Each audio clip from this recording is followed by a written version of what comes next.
আসসালামু আলাইকুম, আমি মুহিউদ্দিন আর আপনাদের মাঝে ইয়ামাহা RX-100 বাইকটি নিয়ে একটা ভিডিও।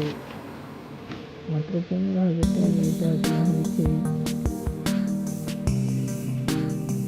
আর গাড়ির ইঞ্জিনের কন্ডিশন এখন ভালো আছে এবং সামনে ডিস্ক ব্রেকও আছে। গাড়ির কন্ডিশন মোটামুটি ভালো আছে।